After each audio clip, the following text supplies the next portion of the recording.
Mes frères, vous savez, souvent quand on donne des thèmes ici à la Sainte Entrevue, ben, des personnes disent, mais il faut donner les thèmes pour gagner des âmes, pour affermir les chrétiens. Du genre, contraception, c'est quoi? On n'utilise pas, c'est pas trop important. Du genre, rapport sexuel hors mariage, il faut prêcher sur des thèmes, les 7 anges des cieux, et les thèmes puissants. Mes amis, écoutez-moi très bien. Je suis de ceux qui croient que avec Jésus, c'est la perfection. Avec Jésus, on ne doit négliger aucun détail. Et j'ai regardé dans l'église, on aborde peu ce genre de sujets. C'est pourquoi, ici à la Sainte Entrevue, on préfère aborder les sujets que la majorité n'aborde pas. On ne peut pas faire du copier-coller. On est venu ajouter, n'est-ce pas, une valeur à la société. On n'est pas venu pour accompagner les gens, on est venu pour les aider à faire ce pourquoi ils sont sur la terre des hommes.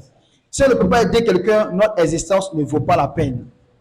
Alors, quand on dit, est-ce qu'un chrétien doit avoir des rapports sexuels en mariage ou pas, on veut simplement que les chrétiens puissent savoir exactement ce qu'il faut faire quand ils sont célibataires. Parce qu'il y a 2 messages. On te prêche quelque part que tu peux goûter la femme avant le mariage, ça ne fait rien. On t'enseigne aussi que tu peux vivre sans toucher une femme jusqu'à ce que tu te maries. Pour ceux qui ont connu les rapports sexuels avant de recevoir ce message, c'est difficile. N'est-ce pas, mes amis? Parce que tu connais le goût de ça. Et puis maintenant, on te coupe ça, on dit il faut passer à autre chose. Il faut te concentrer, il faut vivre avec Dieu la vie de chasteté pour un bon temps avant d'entrer dans cette pratique que tu as déjà découverte à un temps de ta jeunesse.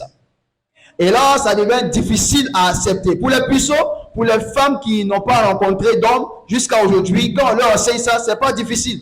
Parce que tu ne connais pas quelque chose, est-ce que tu peux connaître le manque? Non. Non. Donc, pour elle ou pour lui, c'est facile. Mais pour nous autres, on se met dedans, qui avons connu autrefois, et puis maintenant on dit c'est bon. Mon ami, c'est difficile. Voilà, parce que chaque 5 heures du matin, pour les garçons, on sait ce qui se passe. Mais avec tout ça, on te demande d'être chaste. Et si tu dois être chaste, il faut que ça soit pour une bonne raison, ça soit pour une bonne cause. Ce ne soit pas quelque chose que tu as juste entendu un pasteur prêcher à l'église, mais parce que tu sais que par la puissance de l'Esprit de Dieu, tu as cette réponse-là, tu acceptes et tu marches selon la parole de Dieu. Alléluia. J'ai donné plusieurs interventions ici. On nous prêche toujours ça à l'église, on nous prêche toujours ça à l'église. Moi, je n'aime pas ce genre de réponse. Non, on sait que c'est comme ça. Non, je ne veux pas ce genre de réponse. Les réponses que je veux là, c'est il est écrit, selon que la Bible dit, Jésus a dit, voici les textes de la Bible qui attestent que quand tu parles comme ça, ça me réjouit. Parce qu'on sait que tu ne parles pas selon toi-même, selon tes coutumes, selon ce que tu as vu, selon tes expériences, mais tu parles selon l'inspiration de la parole de Dieu. Cette parole qui est notre guide, cette parole qui est notre repère, cette parole qui nous oriente, qui est notre boussole. Alléluia. Donc ici, on ne parle pas selon ce qu'on pense, mais on parle selon ce que Dieu pense. Alléluia. C'est pourquoi il est très important pour nous de venir ici à la Sainte Entrevue pour être éclairés sur ce sujet. Parce que nous sommes de différentes communautés, chrétiens, évangéliques, catholiques, aristes. Il faut qu'on s'entende afin de mieux marcher et mieux communier ensemble. Alléluia. Et donc nous, en tant qu'enfants de Dieu, on ne peut pas marcher dans le bois. Il faut qu'on soit équilibré. Si on ne fait pas, pourquoi on ne fait pas? Si on fait, pourquoi on fait? Est-ce que vous voulez savoir cela ce soir? Si. Est-ce que vous êtes prêts à entendre la vérité de la parole de Dieu? Ce soir, j'ai mon invité spécial. Alors, elle est assez armée en sagesse et intelligence pour nous véhiculer par la grâce de Dieu la pensée de Dieu ce soir. Je vais ajouter quelque chose avant de lui passer le micro. Il faut que ce soit là, maman, nous, tes enfants, on quitte ici avec l'esprit net. Parce que chaque fois que Dieu dit quelque chose, quand tu ne fais pas, il y a les conséquences qui sont immédiates. C'est-à-dire que tu sais que dès que tu n'as pas obéi, voici ce qui t'arrive. Donc, moi, quand j'ai des rapports sexuels avec une fille, ça me plaît. Je n'ai pas de problème avec. Ok? Ça, je suis heureux, je suis tranquille, j'ai pas de problème avec ça. Et puis, on me dit que je ne dois pas avoir des rapports sexuels tant que je ne suis pas marié. Mais quand il ne tombe pas malade, mais pourquoi je dois arrêter ça? Pourquoi? Bon, quand j'arrête là, qu'est-ce que ça me donne? Je profite en quoi? Parce que quand il va me marier là, ce n'est pas même rapport sexuel qu'il va faire là. Ou bien ça devient comment? Mariage, c'est juste des hommes qui parlent, qui disent vous deux, on vous unit aujourd'hui par le lien du mariage. Et puis c'est fini. Mais en quoi est-ce que ça m'est utile de rester chaste jusqu'au mariage? Pourquoi Dieu le demande? Parce que Dieu n'est pas assez méchant pour nous donner un sexe qui depuis l'âge de 1 an à 2 ans, ça fonctionne déjà. On ne doit pas utiliser ça. Et puis, il fait pas, normalement, il ne doit pas utiliser ça là. Qu'il laisse ça coucher. Hein? Tranquille. Maintenant, quand on a l'âge où on a la période d'utiliser, qu'il lève cela. Alléluia. Mais on est bébé, depuis 2 ans, il a des érections. Pour que tu puisses aller faire des besoins naturels, est-ce que tu as besoin d'être en érection? Non. Mais, tu vois, ça veut dire qu'il faut qu'on soit éclairé au maximum. Moi, je me suis posé toutes ces questions. Et puis, comme tu es là, et que le Saint-Esprit est avec toi, tu vas nous éclairer. Si on doit pratiquer ça avant le mariage. Sinon, pourquoi on ne doit pas le faire? Qu'est-ce que Dieu dit? Quels sont les avantages pragmatiques, authentiques, quand tu ne pratiques pas le sexe avant le mariage? Et quand tu fais le sexe avant le mariage, quelles sont les conséquences qui sont rattachées à cela? Ou quand tu le fais, si oui, quels sont les avantages que tu reçois pendant que tu le fais avant le mariage? Quand on méthode contraceptif, c'est pareil. Quand on ne fait pas, pourquoi est-ce que Dieu nous demande de ne pas le faire? Et si on va le faire, comment on va le faire selon Dieu? Et quel test nous est communiqué par le Seigneur qui nous donne qu'on doit pratiquer les méthodes contraceptives? Est-ce que vous êtes prêts ce soir? Je sais qu'il y a des personnes ici qui ne sont pas posées ce genre de questions, mais il vous est mieux éclairé. Vous êtes assis maintenant, on dit, est-ce que ce sujet, ça en a bien répondu? Et maman va nous répondre ce soir. Pendant que je lui tends le micro, j'aimerais qu'on acclame le Seigneur pour sa vie. Merci, homme de Dieu, encore, de m'avoir invité. En tout cas, c'est un thème qui me tenait à cœur aussi depuis, parce qu'on ne le dit pas, mais beaucoup d'enfants de Dieu sont dedans. On ne voit pas, mais ils sont dedans, bien même. Ce n'est pas seulement les enfants de Dieu, même des hommes de Dieu qui sont dedans, mariés ou pas mariés. Comme on parle de hors mariage, d'autres qui ne sont même pas encore mariés, mais qui ont déjà visité beaucoup de sœurs dans ce sens à l'église. Et vraiment, je pense que Dieu va nous permettre de partir d'ici avec une réponse claire. Amen. Normalement, il ne devait même pas avoir de débat. Est-ce qu'on doit faire, on ne doit pas faire en tant qu'homme de Dieu? Parce que la parole de Dieu est claire là-dessus. Mais c'est dommage qu'on trouve encore d'autres interprétations à ce que la Bible dit. Ou bien, ce n'est même pas des interprétations parce que généralement, les gens parlent des faits, comme ils disaient, comment tu peux prendre quelque chose que tu n'as pas goûté? Mais la femme n'est pas un vêtement. Ce n'est pas un article. Amen. Voilà. Et si Dieu a mis l'hymen, il sait pourquoi il a mis l'hymen. Donc, je crois par la grâce de Dieu qu'on va pouvoir répondre. Amen. Et moi-même, j'ai pris des passages pour que chacun d'entre nous en sorte d'ici là. Si quelqu'un est dedans, que Dieu l'en délivre. Amen. Amen. Et c'était ça vraiment ma prière. Parce qu'on ne le dit pas, pour ne pas qu'on nous condamne. Mais pourtant, on le vit. Et moi-même, au début de ma marche chrétienne, je l'ai connu. J'ai connu ça. Je me sentais sale après. Je vais venir aux réponses. Mais je me suis dit, au début, bon, c'était avec quelqu'un qu'on devait se marier. Donc tu te dis, oui, mais quand j'ai connu le Seigneur vraiment, j'allais à l'église. Mais quand j'avais vraiment rencontré le Seigneur, j'ai commencé à me sentir sale en le faisant. Et donc c'est devenu une bataille. Je dis non, je sors de là, il dit non. J'ai dit Et la réponse qu'il a donnée, j'ai dû fuir. Parce que là, on ne s'assoit pas pour résister à ça. Donc on va commencer. En clair, c'est divisé en 2 parties. On va répondre d'abord à la première question. Est-ce qu'il est possible, on doit avoir des rapports sexuels hors mariage? En d'autres termes, est-ce que tu peux coucher avec une fille? Tu peux aller avec un homme alors que vous n'êtes pas encore marié? Est-ce que c'est possible de le faire?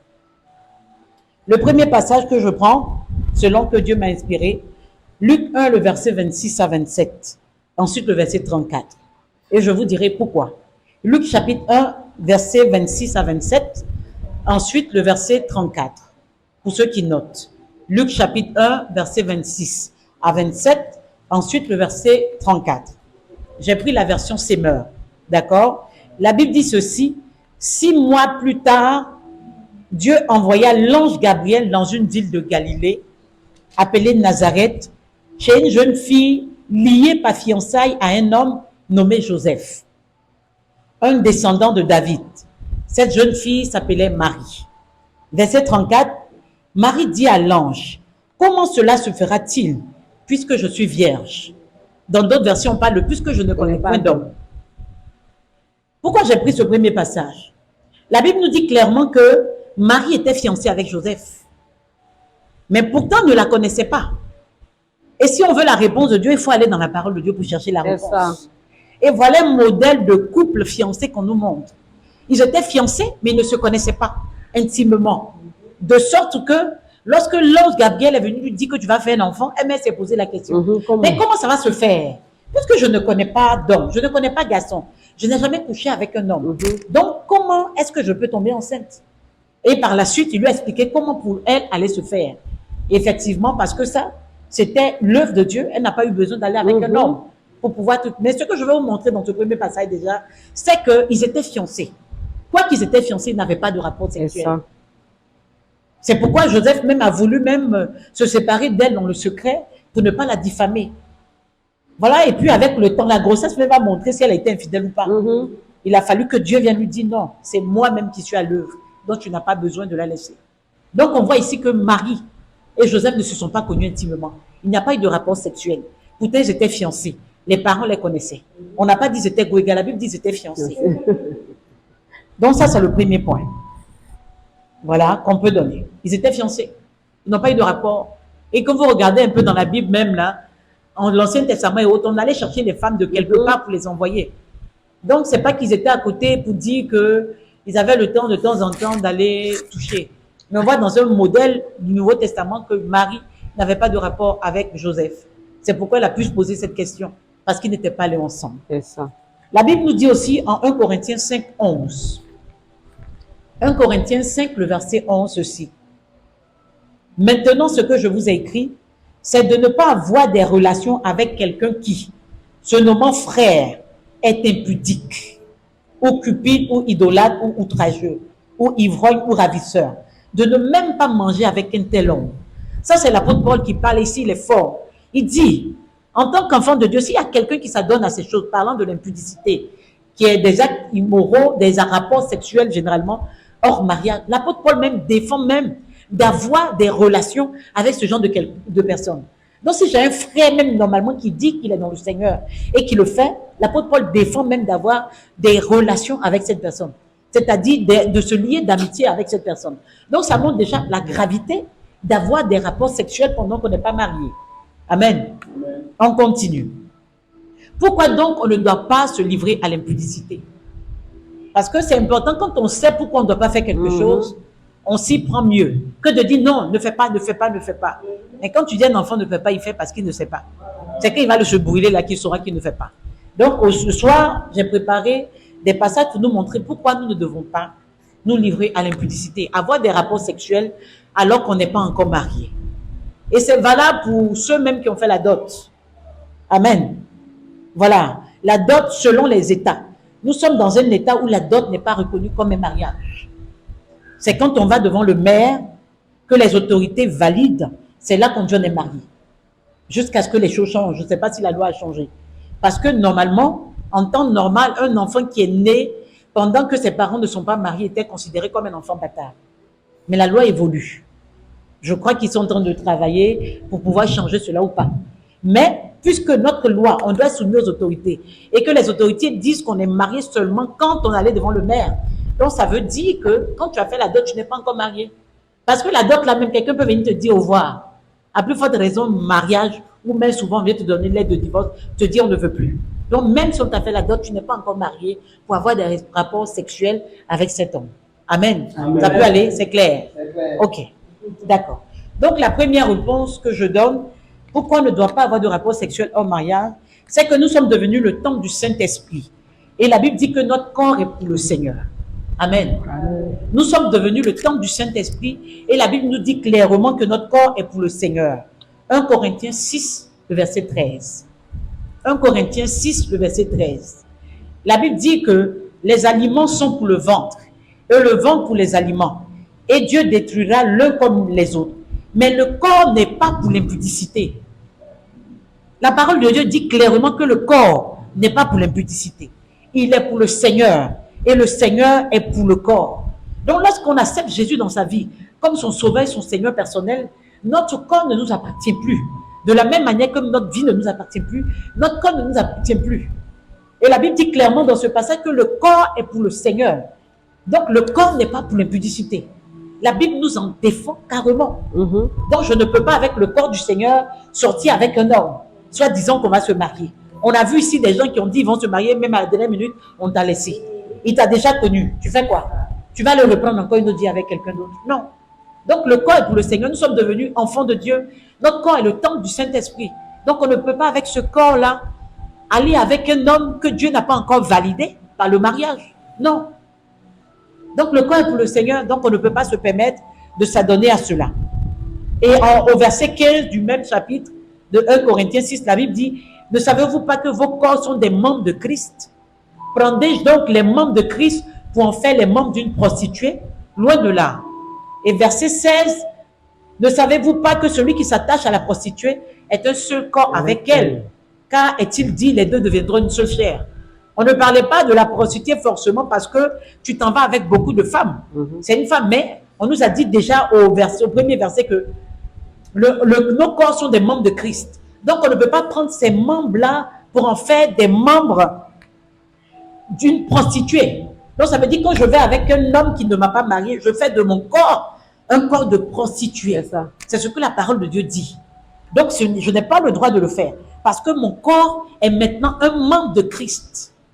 Le corps que je suis est devenu un membre de Christ et je ne dois pas le faire. Pourquoi? Parce que quand je le fais, la Bible dit que tu deviens un avec la personne. Effectivement, spirituellement, il y a des charges qu'on prend.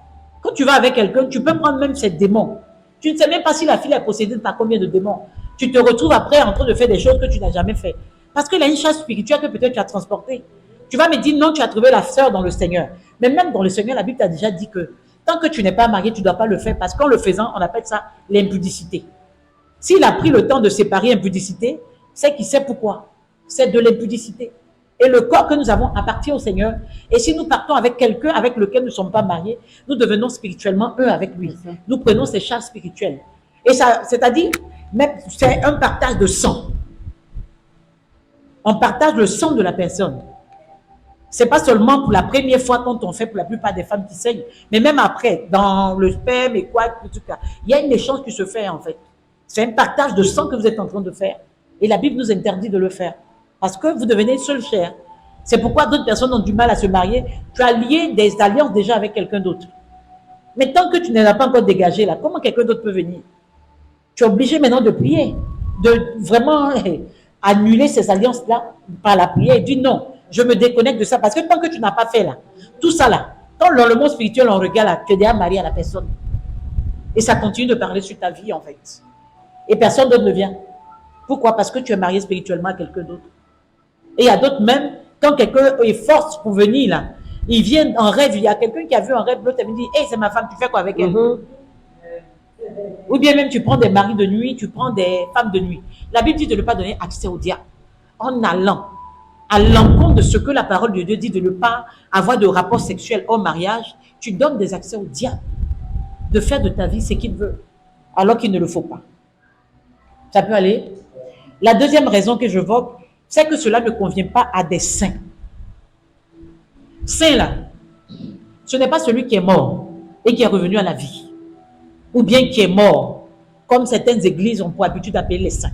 Parce que quand on regarde dans la Bible parlait de « va saluer les saints ». Je salue les saints là. Ce n'était pas des gens qui étaient morts. Ils étaient morts, s'il vous plaît. C'était des personnes vivantes. Vivantes.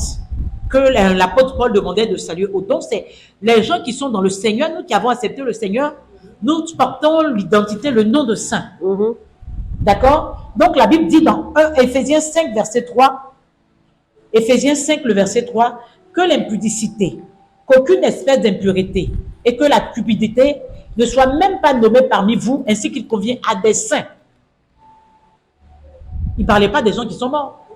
On dit l'impudicité, l'impureté, la cupidité. Donc, il parlait vraiment des vivants. Il dit, ça ne convient pas à des enfants de Dieu de se donner à cette chose-là. Éphésiens 5, le verset 3. Donc, la deuxième raison, c'est qu'en tant qu'enfant de Dieu, cela ne convient pas qu'on le fasse. Mais si c'est avec une sœur en Christ, tu n'as pas le droit de le faire tant que tu ne l'as pas épousée. La troisième raison, c'est qu'aucune personne le faisant n'aura d'héritage dans le royaume de Dieu et de Christ. C'est clair.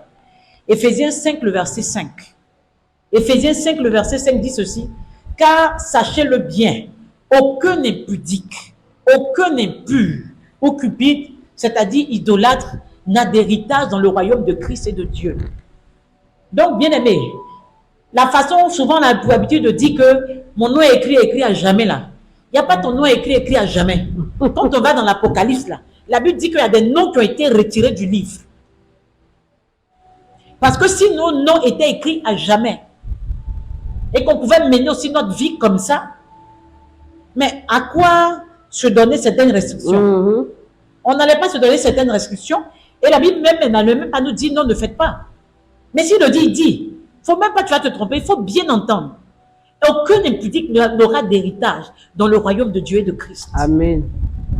Aucun. Parce que si les autres se sont préservés, c'est pas toi, tu vas dire non, c'est trop facile. Et puis tu vas venir, et puis après Dieu va s'accepter. Donc si nous voulons un héritage dans le royaume des dieux, là, c'est maintenant le moment de savoir que nous n'aurons pas d'héritage si nous faisons ça. Je parle de ça, mais pas des autres choses. Mais on a cité d'autres choses. On n'aura pas d'héritage. Donc si tu n'as pas d'héritage, c'est là-bas il va t'accepter. Non. Aucun impudique ne va avoir d'héritage dans le royaume de Dieu et de Christ. C'est ce que Éphésiens 5 nous dit. Amen. Donc c'est juste 3 points que j'ai ressortis pour nous dire que nous sommes maintenant les membres. Nos corps sont devenus le corps de Dieu, de Christ. Donc tu ne peux pas prendre ce corps-là pour faire ce que tu veux. Pour aller contre la volonté de celui dont tu dis que tu es devenu le maître en fait, qui est censé être devenu celui qui est l'auteur de ta vie. Il était déjà, mais qui maintenant tu dis ta vie dépend de lui. L'apôtre Paul a dit quoi? Ce n'est plus moi qui vis, c'est Christ qui vit en moi. Donc si Christ vit en toi, c'est Christ qui doit te dire ce que tu dois faire. Du moment où toi-même tu fais ce que tu veux, ce n'est plus Christ que tu laisses vivre en toi. C'est pourquoi on parle de chrétien charnel. Mais quand on parle de chrétien charnel, ce n'est pas parce que c'est une bonne chose. C'est un chrétien qui vit selon la chair. Et ce n'est pas ce que Dieu nous demande. On parle d'enfants de Dieu spirituel, de chrétiens spirituels, de chrétiens qui se laissent conduire maintenant par l'Esprit de Dieu, dont son esprit est devenu un avec l'Esprit de Dieu. Il ne se laisse pas guider par ses sens, par sa chair, mais il se laisse guider par le Seigneur. Donc le premier point, nous sommes devenus membres du corps de Christ. Nos corps appartiennent à Dieu, à Christ, donc ne pouvons pas en faire autre chose. D'accord? Deuxième chose aussi, on a dit, la parole de Dieu a dit, celui qui va avec une femme, tu deviens un avec ta personne. Vous prenez des choses spirituelles et tu ne peux pas le faire. Et tu n'auras aucune part dans le royaume des cieux. Donc moi, je veux un héritage. Amen. Qui veut un héritage avec le Seigneur? Je ne veux pas passer mon temps, c'est ce que je dis, avoir prêché aux autres et puis j'arrive à la bas, le Seigneur dit ne me connaît pas. Nous tous, on est passés par là. Parce qu'on se dit, le Seigneur ne nous voyait pas. Mais je me suis arrêtée. On se disait que les gens ne nous voyaient pas, pas le Seigneur. Mais je me suis arrêtée, j'ai dit, mais c'est vrai que mes frères et sœurs ne savent pas ce que je fais. Mais celui à qui je vais rendre compte, il me voit. Il voit dans une nuit noire, sur un caillou noir, une fumée noire. Il me voit. Donc pourquoi ne pas apprendre à vivre pour lui et non pour les hommes? Parce que généralement, devant les hommes, on est saint. Mais Dieu seul sait ce qu'on fait derrière. Donc c'est ce qui m'a aidé, mais j'ai commencé à dire non. Je dois vivre maintenant parce que Dieu me voit. Et ça, lui, je vais rendre compte. Et ça m'a aidé. En me disant aussi, Amen. Amen. En me disant aussi, c'est juste pour une question de 5 minutes, de 10 minutes, je vais rater le ciel. Bien aimé, si Jésus vient maintenant, tu es en pleine action, pour un plaisir que tu auras tout le temps. Ça ne sert à rien. Et ça m'a aidé. Donc, quelles sont les solutions pour ne pas se retrouver dedans? Premier point, la Bible dit de marcher selon l'esprit pour ne pas accomplir les désirs de la chair. Vous pourrez le lire en Galates 5, le verset 16 et le verset 19. Galates 5, versets 16 et 19. Marcher selon l'esprit pour ne pas accomplir les désirs de la chair. Et avoir les sensations d'aller avec un homme quand on n'est pas marié, c'est vraiment la chair. Galates 5, 16 et verset 19. On ne va pas lire pour pouvoir continuer, d'accord? La Bible a dit de marcher selon l'esprit pour ne pas accomplir les désirs de la chair. Et marcher selon l'esprit, là, souvent on ne comprend pas ce que ça veut dire. Ça veut dire que tu fais ce que le Saint-Esprit te dit de faire. Je ne vois pas quelqu'un qui va dire Saint-Esprit, est-ce que je peux aller avec la fille? Et puis il va te dire oui. C'est ta chair qui t'a parlé. Le Saint-Esprit ne peut pas te dire ça. Deuxième chose, il faut fuir l'impudicité. C'est clair. On ne résiste pas. 1 Corinthiens 6, le verset 18. La Bible dit fuyez l'impudicité. Quelque autre péché qu'un homme commet, ce péché est hors du corps. Mais celui qui se livre à l'impudicité pêche contre son propre corps. La solution que Dieu a donnée là, on fuit, on ne résiste pas. Bien aimé, je viens de loin. J'ai essayé de résister au début. Mais en ce moment-là, je n'avais pas encore connu cette parole de l'Écriture. Et la Bible dit que son peuple périt faute de connaissance, c'est pour ça. Ce n'est pas des gens qui m'ont dit. C'est moi-même en lisant la Bible. J'ai vu qu'il faut fuir, il ne faut pas résister. Parce que même le frère avec lequel on a fait 8 ans, c'était mon premier homme. On a fait 8 ans quand j'ai rencontré le Seigneur. Et puis je dis, je ne veux plus. Mais j'étais là, résisté là. Au début, tu joues au dur. Mais mon frère, il faut pas toucher quelque part. S'il a touché une partie sensible, tu vas oublier Dieu. Et pour nous qui sommes passés par là, on connaît. Il y a goût, on ne peut pas dire non. Amen. C'est la vérité. Oui. Donc, il ne faut pas t'arrêter, tu vas venir résister. Il faut prendre tes pieds, tu vas courir. Donc, il y a 2 églises même qui sont dures dans les faits de se voir. Il faut qu'un pasteur soit là. C'est pour éviter tout ça, en fait. Et avant, normalement, tu habitais chez tes parents. Donc, le fiancé, il vient te voir à la maison, vous asseyez quelque part, pas loin. Mais maintenant, on est devenu tellement libre. Donc, mon frère, il ne faut pas des heures bizarres. C'est là que tu vas aller voir la chose, vous avez toute la journée. Tu n'as qu'à l'appeler. Si vous voulez, voilà, voyez-vous dans des endroits publics. Ça évite. Ta cuisine, là, le jeu veut goûter là. Il va venir chez toi où ta famille est là. Vous allez préparer et puis il va manger, il va goûter ta cuisine. Voilà, la Bible de fuir. D'ailleurs, tu vois là. Comme tu vois le danger, il faut courir. Parce qu'on ne sait jamais. Le diable te cherche et il peut t'avoir facilement. Tu tombes, tu te relèves, tu tombes, tu te relèves. C'est-à-dire ça te désarme. Non. Quand tu es devant ça, là, tu es désarmé. Tu résistes 1 jour, 2 jours, 3 jours. Un jour, tu vas finir.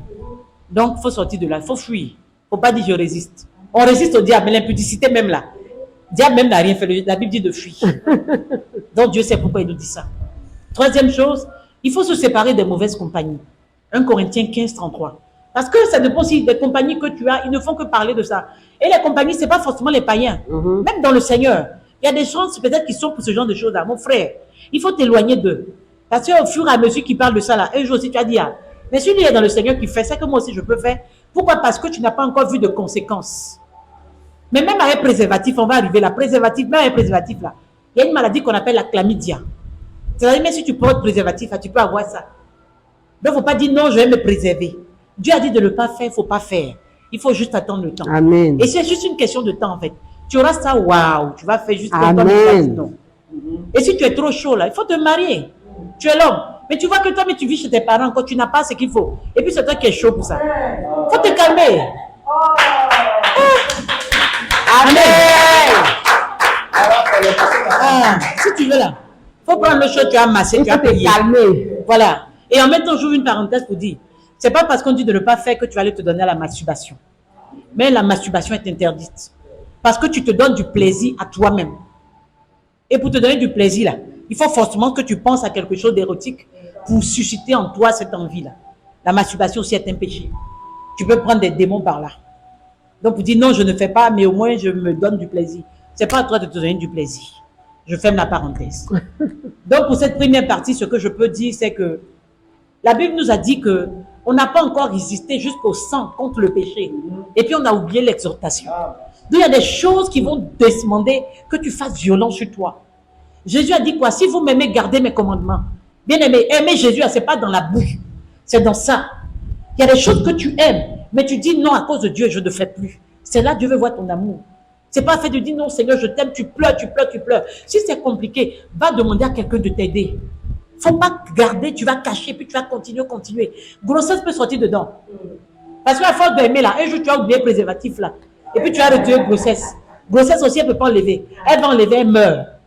Ou bien même si elle a enlevé là, c'est un péché aussi. Toi, si tu as ça sur ta conscience, Dieu a dit de ne pas faire, ne faisons pas. Dieu sait pourquoi en fait.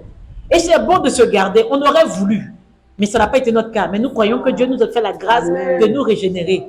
On veut la grâce aussi que ton premier homme soit fier de te connaître. Que toi aussi tu sois fier d'aller avec une femme que tu as connue juste. C'est la première femme que tu as connue. C'est important. Donc il le faut. Ne pense pas que tu es dépassé parce que les autres le font à l'école. On dit non, tu n'es pas à la mode. Nous ne sommes pas à la mode, on n'a pas besoin d'être à la mode. C'est ça. Amen. La Bible dit de quoi? De ne pas se conformer au siècle présent. Je ne suis pas venu pour me conformer au siècle présent. Je veux me conformer à Christ. Et c'est suffisant. Amen. Amen. Donc voilà. Alléluia. Alléluia. Donc je pense que c'est clair que Dieu vous délivre. Amen. Si tu étais dedans dans le secret là, que Dieu te délivre. Sors de là. Tu peux trouver la mort dedans. Tu peux trouver maladie dedans. Et puis Dieu te regarde, il a mal en fait. Parce que tu te caches de qui? Des hommes. Mais Dieu te voit. Et c'est lui qui va te juger. Non, c'est de lui que tu vas avoir peur. La Bible dit de ne pas craindre celui qui peut tuer le corps. Mais de craindre celui qui peut tuer et le corps et l'âme. Et c'est Dieu. Donc, bien aimé, si tu avais un gars, il faut lui dire, mon frère, c'est fini. Ou bien vous étiez dans le Seigneur, tu t'as dit, oui, on va se marier. Il faut dire, attends, on va se marier. Tu es trop pressé, il faut me marier. Après, on va faire. Tu as tout le temps pour faire. Ça finit pas. Jusqu'à ça dégoûte. Non, je vous assure pour mon témoin, une fois on a fait, je vous assure avant. Jusqu'à 2 semaines, chaque jour. Mais les reins, là, après, ça fatigue. Après, vous avez les prostates, les cancers de prostate. Tu te reposes pas? Faut te reposer. Faut se reposer. L'excès en toute chose nuit. C'est ça. Même l'excès dans la prière, tu ne vas pas travailler, tu es là, tu pries matin que soir. Ça va te fatiguer physiquement ou quelque chose. Donc tout excès nuit. S'il vous plaît. Attention. Amen. Amen. Attention. Donc c'est bon. On va passer au deuxième point. On acclame le Seigneur pour le deuxième point. Les contraceptions sont-ils autorisées dans le milieu chrétien? Voilà. Et le passage sur lequel les gens s'appuient, les anti-contraceptions, c'est ce qu'il a donné tout à l'heure, dans Genèse 38, le verset 9, pour ceux qui ont besoin de référence, Genèse 38, le verset 9.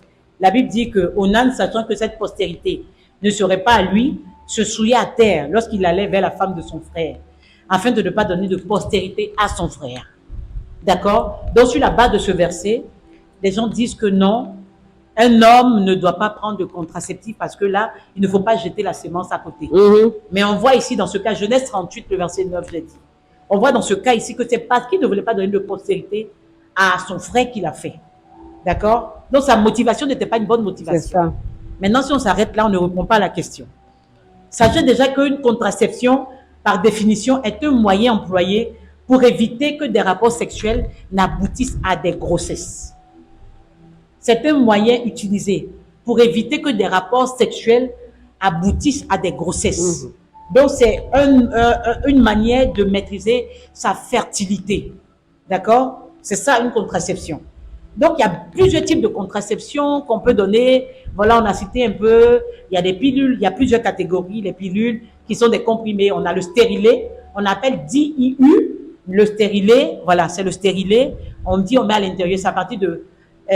ça a une durée de 4 ans et plus. D'accord? Et puis, il y a d'autres choses qu'on met, je pense, sur la main comme ça. Ça peut te prévenir aussi quand tu es dans ta période et tout. Donc, il y a plusieurs types de contraceptifs. D'accord? Mais est-ce que, en tant qu'enfant de Dieu, on peut, dans un couple, là, on parle maintenant. Bon, on a dit déjà qu'on ne peut pas avoir de rapport sexuel au mariage. C'est clair. Donc, on n'est plus en train de parler de ce genre de personnes. On parle maintenant de vous qui êtes dans le mariage en tant qu'enfant de Dieu. Est-ce que vous devez, est-ce que vous ne devez pas? Je parle d'une logique très simple.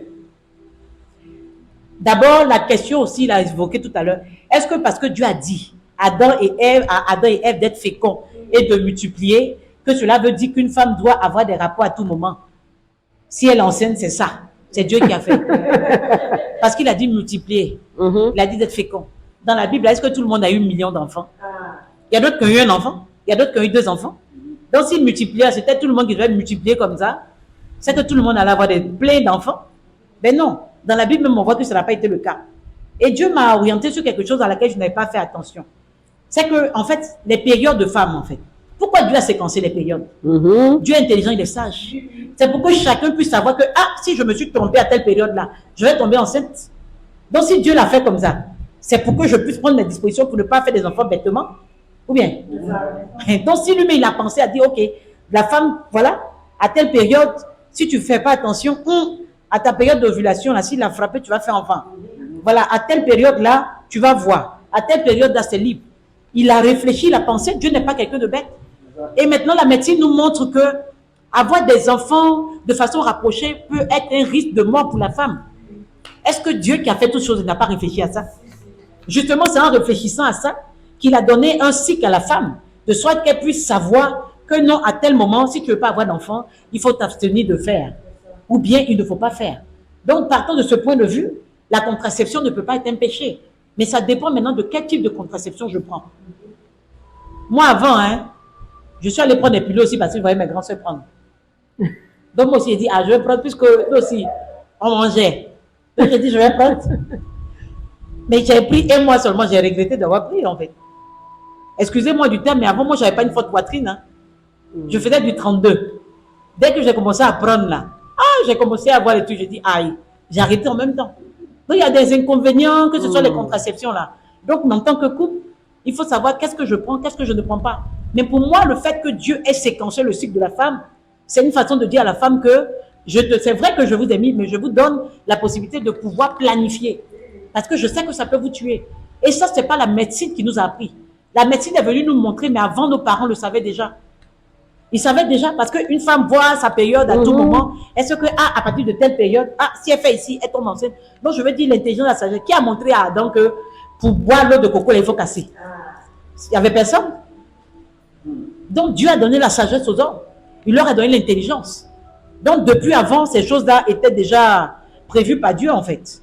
Ce n'est pas la médecine qui nous a prises. Maintenant, la médecine est venue maintenant répandre cela, en fait, pour permettre à chacun d'entre nous de savoir maintenant, pour mieux maîtriser. Mais n'empêche que même dans ça, il y a des femmes qui ont un cycle irrégulier.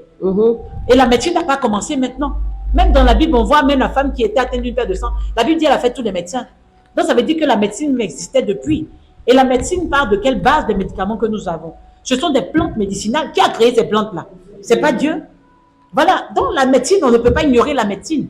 Dieu a donné la sagesse aux gens pour que sa miséricorde puisse s'appliquer pour celui qui n'a pas encore foi que Dieu peut le guérir. Il peut aller prendre un paracétamol pour guérir de son mal de tête. Donc, la médecine n'est pas mauvaise. Ça fait partie du plan de Dieu, l'intelligence qu'il a donnée aux hommes pour pouvoir aussi guérir des choses. Lui-même, il a fait ses plantes. Il a inspiré certaines personnes, nos parents, d'autres qui utilisent des médicaments traditionnels et autres là. Il y a d'autres qui disent, telle personne me dit que telle chose, ça soigne telle chose. C'est comme ça qu'ils ont su. La quinine, on prend quoi pour faire? Tout ça, c'est à base de plantes. Donc, on ne peut pas dire que la médecine. Donc, c'est Dieu qui leur a donné l'intelligence aussi pour pouvoir régler cette histoire de contraception, en fait. Mais sauf qu'en tant qu'enfant de Dieu, il faut savoir quel genre de contraception j'utilise. La plupart du temps, on prend le préservatif, ce qu'on vend dehors là. Le préservatif, il y a pour les hommes, il y a pour les femmes. Pour les femmes, c'est un peu contraignant. Mais donc, il y a pour la femme, il y a pour l'homme. Il enlève juste après, il finit, il enlève.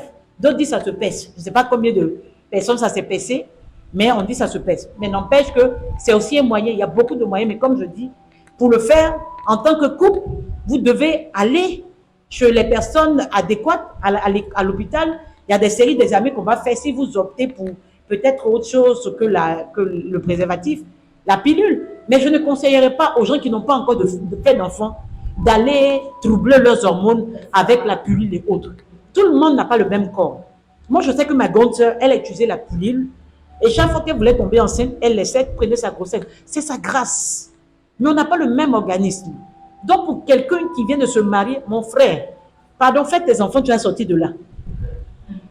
C'est vrai que le miracle existe, que Dieu continue de faire le miracle. Il y a des gens de 50 ans, de 60 ans qui font enfant. Mais il y a une période normalement que Dieu a donnée. Ménopause, c'est Dieu qui a fait ça aussi. Où normalement, on ne doit plus faire d'enfants après ça. C'est lui-même qui arrête ton segment selon le système, l'organisme qui t'a donné. Donc, c'est-à-dire, tu te donnes une période pour pouvoir faire, parce qu'après, il se dit, tu dois te reposer, en fait, pour t'occuper de tes enfants. Donc, ceux qui accouchent après la ménopause, c'est vraiment un miracle de Dieu, en fait. C'est une grâce que Dieu leur fait pour toi. Sinon, normalement, il a donné une période où tu dois pouvoir faire vite tes enfants pour que tu puisses te reposer aussi pour t'occuper d'eux. Amen. Donc, pendant cette période, fais tes enfants et puis mets un frein. Voilà. Et ce qui est là pour nous aider, comme c'est Dieu qui a donné l'intelligence, la sagesse, il a créé ces plantes médicinales qui font que les gens aussi ont pris pour créer la pilule, on ne sait pas à base de quoi, mais toujours dire que c'est des choses que Dieu a fait, que les gens utilisent pour pouvoir aider les gens à ne pas faire des enfants comme ça. Parce que tu fais beaucoup d'enfants, après tu as des problèmes pour les élever. Qui va s'en occuper? Non.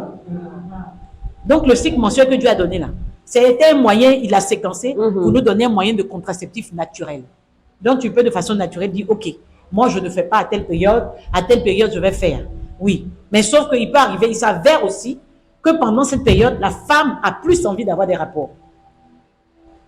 C'est ce que la médecine nous apprend. Pendant cette période, la femme a plus envie d'avoir des rapports. Donc, si elle a plus envie d'avoir des rapports et que vous n'avez pas pris de contraceptifs et autres, que le jour là c'est chaud, elle risque de faire, voilà, vous allez aller ensemble et l'enfant peut sortir. Donc, les contraceptifs peuvent régler ce problème. Mais n'empêche aussi que je dis, il faut quand même apprendre à s'abstenir quand on est marié quand même. C'est important de s'abstenir. Parce que ton mari peut aller quelque part, bien toi-même, et pendant que la femme a accouché. Quand tu accouches, il y a au moins 3 mois où tu dois rester.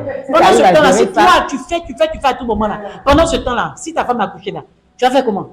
Tu es obligé d'aller dehors. Donc, il faut te discipliner. Il faut se discipliner à ne pas faire truc. Voilà. Il faut se discipliner. Il faut une discipline normale. Même si on est marié, dis, je dois pouvoir apprendre à m'abstenir naturellement. Voilà. Parce que même si ta femme a pris un contraceptif, ou bien c'est toi qui prends, le jour où tu vas voyager, ou bien pour cas de force majeure, l'accoucher, tu vas faire quoi? Naturellement, Dieu nous donne la force de pouvoir se maîtriser. C'est ça. La maîtrise, si tu ne maîtrises pas ton corps, tu es esclave de ton corps, tu es en danger. Donc, voilà ce que je peux dire. Le contraceptif n'est pas interdit. Ben, il faut savoir quel contraceptif sied pour votre couple et l'utiliser à bon escient. Parce qu'il y a des inconvénients. Le stérilet, ça, je n'ai pas la preuve. Mais je sais aussi que hier, quand je posais des questions à des personnes qui s'y connaissent, ils m'ont dit ça tue l'œuf. C'est-à-dire, ça a été déjà fécondé, ça tue. Que le stérilet n'était pas bon. Mais je n'ai pas vraiment une lecture pour dire ça. Il faut aller voir les médecins, vous leur poser des questions, si des avantages, des inconvénients, pour ceux qui veulent passer à ce stade-là. Et le stérilet, même, il n'est même pas conseillé pour quelqu'un qui n'a même pas encore fait d'enfant. On vous le dira aussi. Donc, ce n'est pas mauvais. Si Dieu nous a donné pour séquencer, c'est parce qu'il veut qu'on puisse choisir les moments où nous allons faire nos enfants.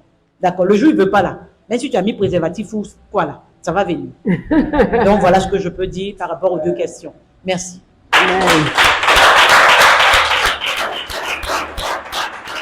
Amen. La question se stimule au niveau de la première préoccupation, c'est-à-dire faire les rapports sexuels hors mariage.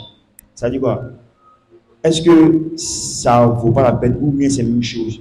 Dans le sens où j'ai connu la femme avant le mariage. Et lorsque j'ai connu la femme avant le mariage, nos 2 esprits sont liés.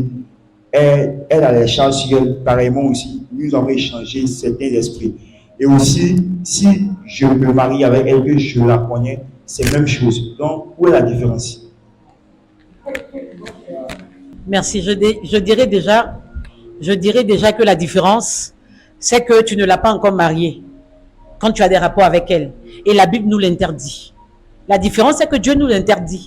C'est pas seulement pour les charges spirituelles qu'on peut avoir, comme ne pas avoir. C'est pas forcément quelqu'un qui a ces charges spirituelles qui vont aller forcément chez toi. Mais la différence, c'est que Dieu déjà nous l'interdit d'avoir des rapports en dehors du mariage. Et tu n'es pas sûr, même si c'est jusqu'à la dernière minute que tu vas l'épouser.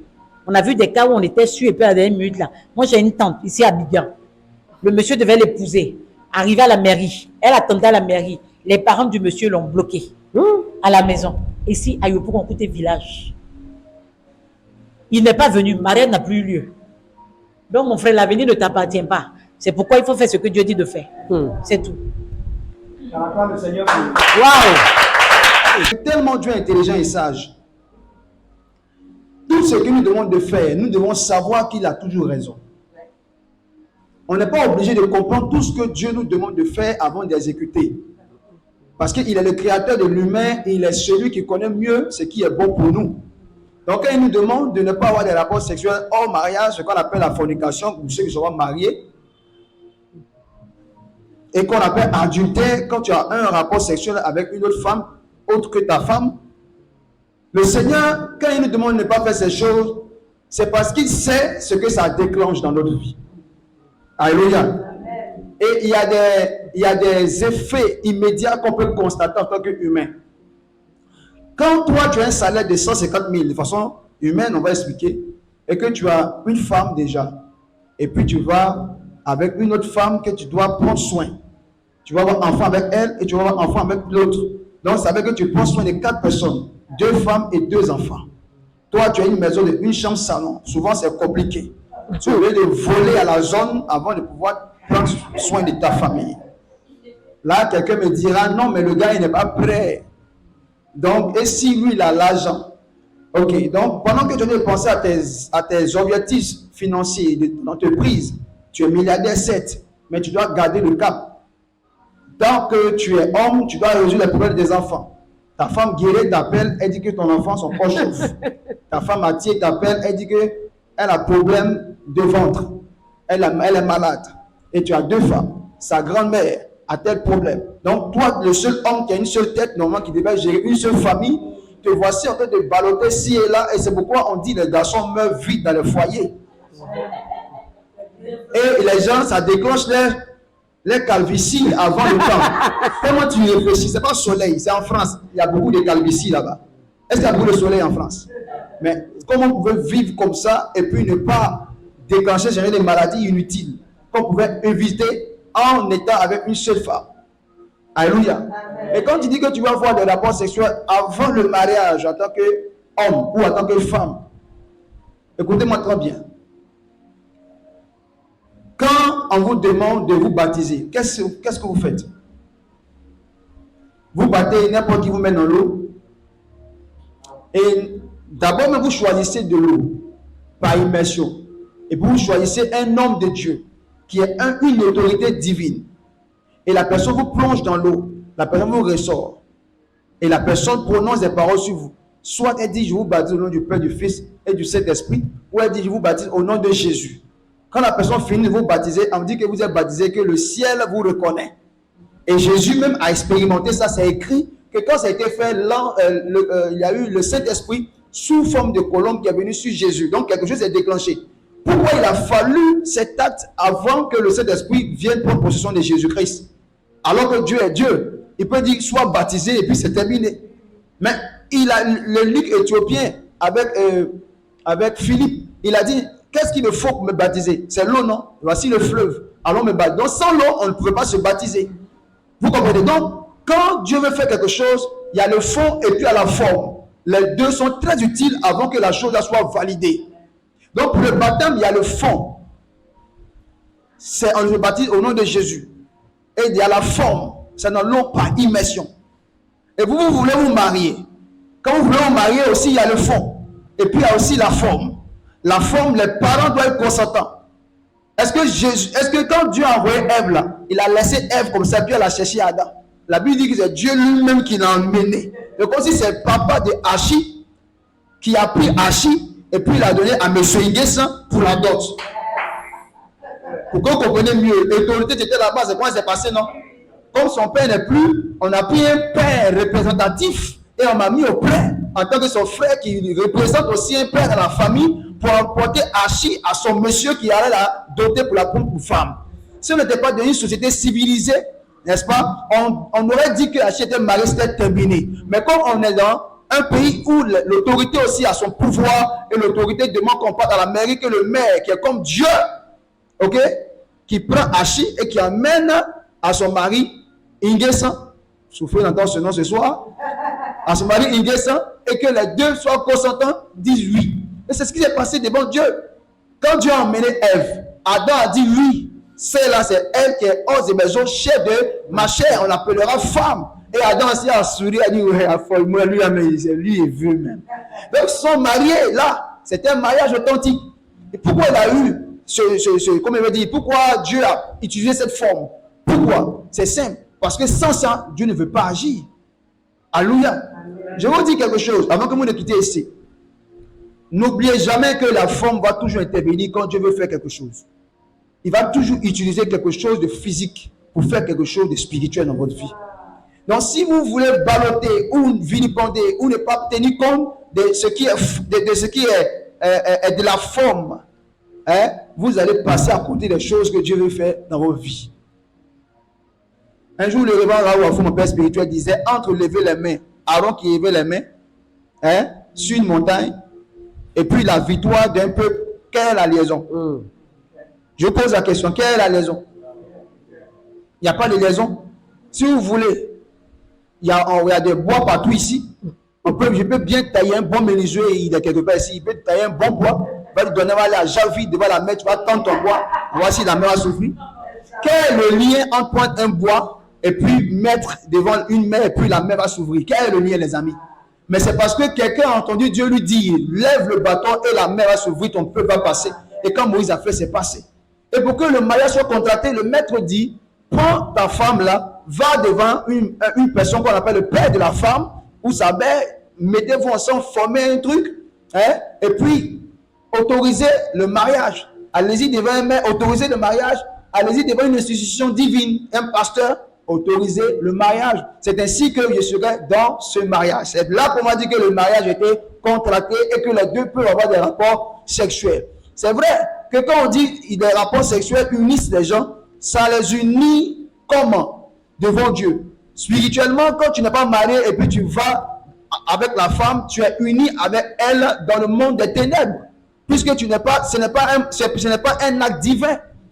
Alléluia. Et ce n'est pas Dieu comment il veut dire, qui supervise cette union, cette unité.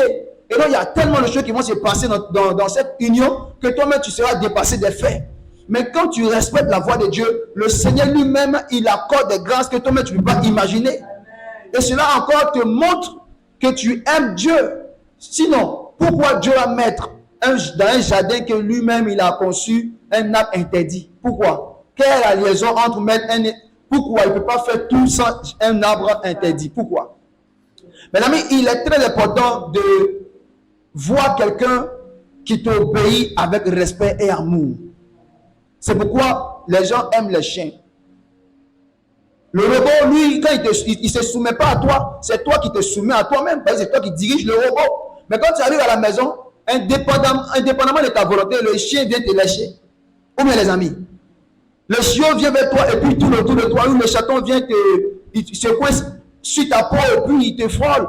Il te demande son amour. Et quand tu vois ça, tu es content. Quand tu vois ton bébé qui court, venir vers toi, il te fait un tour, te fait les accolades, ça te fait plaisir parce que l'enfant, lui-même, il choisit de démontrer son amour.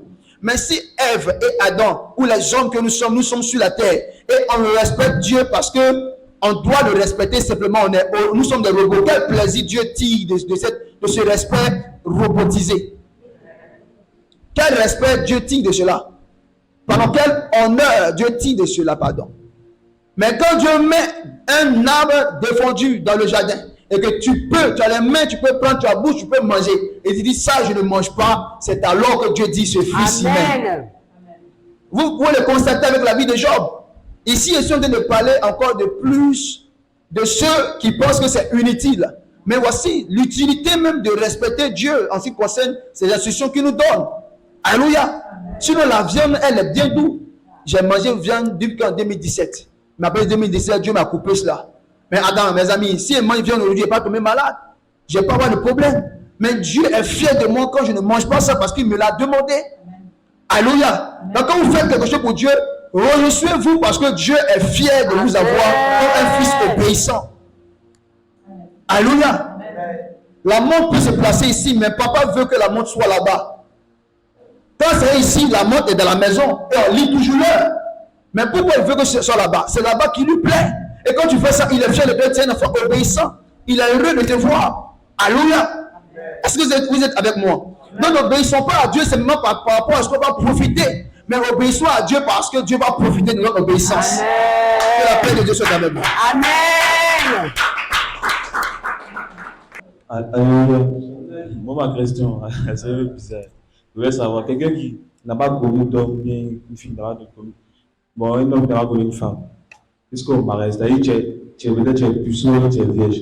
Mais tu as connu, tu t'es marié. Est-ce que les gens doivent aller plus recommence sur toi? C'est comment? C'est-à-dire, tu n'as pas connu d'homme, tu n'as pas connu de femme aussi. Mais avant de te marier, genre avant que tu t'arrives, tu t'es masturbé et puis après tu t'es marié. Est-ce que toi, il y a une récompense pour toi bien? Est-ce que tu es considéré genre comme personne genre qui est au moins qui a honoré Dieu, c'est-à-dire que tu n'as pas connu de rapport, mais tu t'es masturbé et puis voilà, tu t'es marié. Voilà, Merci pour ta question. Mon frère, maintenant il faut savoir que c'est pas l'acte seulement qui est un péché. La Bible dit celui-même qui regarde une femme pour la convoiter a déjà commis le péché avec elle. Donc le simple fait même que tu aies frappé les haokos, tu t'es masturbé, tu as déjà péché. Voilà, donc ça là, c'est pas dit que Dieu va dire non, tu n'as pas fait, tu étais chaste. Tu étais dans le péché. Sauf que tu as fait ça toi seul, tu n'as pas fait avec quelqu'un. Voilà, parce que même, c'est pas juste comme je dis, tu regardes une femme seulement, la Bible dit tu as déjà commis l'adultère avec elle. C'est même pas qu'il faut penser forcément à l'acte. Juste penser, regarder une sœur et puis commencer à avoir des désirs et autres là, c'est déjà un péché. Donc il y a des gens mais qui commettent impudicité là, mais juste dans leur pensée. Péché, c'est péché. Donc on doit se repentir. Amen. Amen. Merci Jésus. Non, ce soir on est bénis. Est-ce que vous êtes bénis, les frères? Non, mon savon, mon temps, d'autres font ces crachats. Ça. Tout ça là, mettez ça dans la poubelle. C'est une pratique diabolique. Ok? Et puis la majorité de ceux qui frappent au corps sont les grands regardeurs de porno. Oui. Parce que pour que tu sois en érection, il faut avoir une pensée qui te pousse à l'érection. Ou bien les amis, ouais, il faut une pensée, tu penses à rien et puis tu t'excites. Comment ça se passe? C'est pas comme ça. Donc le gars il met son portable puis il regarde et puis il frappe son aroko maintenant. Il se fait une image physique dans l'écran et puis il frappe son aroko maintenant.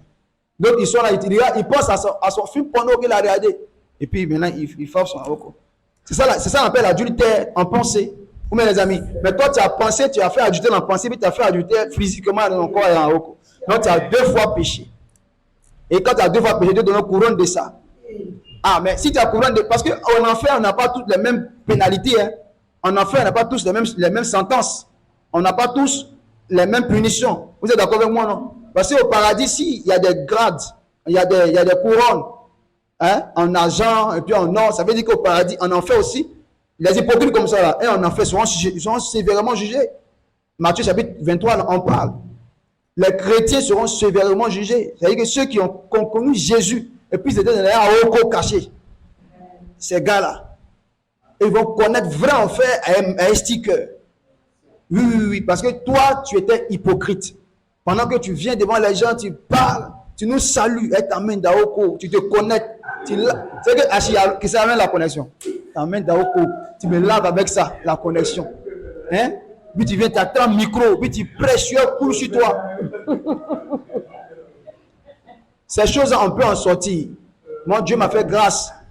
Et Dieu peut vous faire grâce aussi. Il peut faire grâce à n'importe qui. Alléluia. Voilà. Donc, je vous encourage.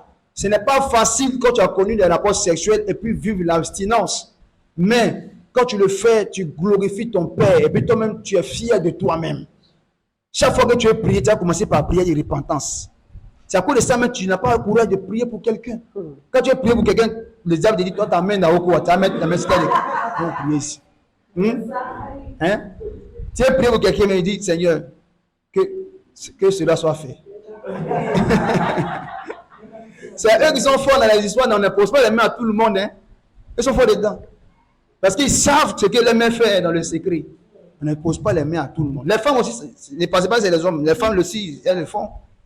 Voilà, et le clitoris, voilà. Oui, il y a beaucoup d'effets spéciaux. Donc, vraiment, mes amis, ce n'est pas facile de vivre dans la chasteté, mais c'est possible quand tu marches avec le divin. Amen. Quelqu'un qui est capable de te faire transiter des ténèbres à la lumière ne peut pas te faire sortir d'Aoko à une vie de chasteté. Non, mon ami, est-ce que c'est comparable? Il a fait le plus difficile de sortir du camp de l'ennemi et te sauver pour la vie éternelle. Et les autres choses sont les effets ce sont les choses qu'il va faire de façon rapide. Et je déclare que cela soit ta portion au nom suprême de Jésus-Christ. Pendant que tu es assis ici ce soir, puisque tu as écouté la vérité, cette vérité s'imprime dans ton âme maintenant au nom de Jésus-Christ. Parce que tu as écouté ces paroles de vérité. Ces paroles prennent vie dans ton cœur au nom de Jésus-Christ. Le diable et ses agents sont dehors, ils t'attendent. Il dit après le message, ils vont t'influencer négativement. Mais je déclare que ces paroles ne soient pas influençables. Amen. Parce que la puissance de Dieu va t'emmener à pratiquer la parole au nom de Jésus-Christ. Je lis tous les démons qui sont à la base de la vie de masturbation et de la vie de fornication au nom suprême de Jésus-Christ. Je menace toutes ces forteresses qui ont été installées dans ta vie et qui te font penser que vivre dans la fornication et dans la masturbation, vivre dans ces choses était normal. Je déclare que le diable maintenant lâche prise dans ta vie au nom puissant de Jésus-Christ. Que le règne de Dieu soit une évidence dans ta vie. Que le règne de Dieu soit une évidence dans ta vie. Que le règne de Dieu soit une évidence dans ta vie. Je prie que tu sois différent de tous les jeunes. On ne dit pas de toi que tu es une bonne personne physiquement. Même le diable dit que tu es une bonne personne. Parce que dans le secret, il te voit vivre dans la chasteté. Dans le secret, il te voit vivre dans l'honnêteté avec Dieu. Au nom de Jésus-Christ. J'appelle maintenant la force divine du Saint-Esprit qui est capable de régénérer toute personne, à te régénérer dès cet instant au nom de Jésus-Christ. La main de Dieu est à nous. Le Saint-Esprit descend maintenant et commence à changer ton cœur de pierre en cœur de chair, afin que ton âme soit affectionnée des choses en haut. Tu aimes la prière, tu aimes le jeûne, tu aimes la parole de Dieu, tu aimes obéir au Seigneur, tu aimes évangéliser, tu aimes le ministère des anges. Au nom puissant de Jésus-Christ. Partout où tu te trouves, tu peux dire au fort que Jésus est capable de transformer parce que tu expérimentes la transformation même de ta douche, même de ton WC, même de ta chambre. Personne n'est là, mais tu obéis à Dieu au nom suprême de Jésus-Christ. J'appelle maintenant le règne de Dieu à descendre de ta maison. Toutes les personnes qui avaient se pratiquer de ta maison, je prie au nom de Jésus que le Seigneur les visite maintenant au nom suprême de Jésus-Christ Nazareth. Maintenant même, que le Saint-Esprit soit à l'œuvre dans ta vie, que la paix de Dieu soit ta portion, que le règne de Dieu soit évident dans ta vie. Ce que tu trouvais impossible, le Saint-Esprit possibilise ces choses. Ce que tu trouvais impossible, je réponds, le Saint-Esprit possibilise ces choses au nom de Jésus-Christ. Quelle femme peut vivre sans rapport sexuel pendant des années? C'est toi qui s'agit. C'est toi qui peux vivre pendant des années sans rapport sexuel. Attendant l'homme qui va te passer la bague au doigt au nom de Jésus-Christ. Quel homme ne peut pas vivre dans la chasteté? C'est toi qui s'agit. C'est toi qui vivras dans la chasteté jusqu'à ce que tu sois marié au nom suprême de Jésus-Christ Nazareth. Le règne de Dieu est ta portion, reçois. Le règne de Dieu est ta portion, reçois. Le règne de Dieu est ta portion, reçois. Le règne de Dieu est ta portion, reçois. L'évangile ne consiste pas en parole, mais en démonstration de la puissance de Dieu. Changer la vie d'une personne qui vit dans le péché, c'est aussi là l'évidence de la puissance de Dieu. J'appelle la transformation radicale dans ta vie au nom suprême de Jésus-Christ Nazareth. Merci Saint-Esprit parce que tu as allé dans la vie de chacun d'entre nous. Amen, trois fois. Amen. Amen. Amen. Amen.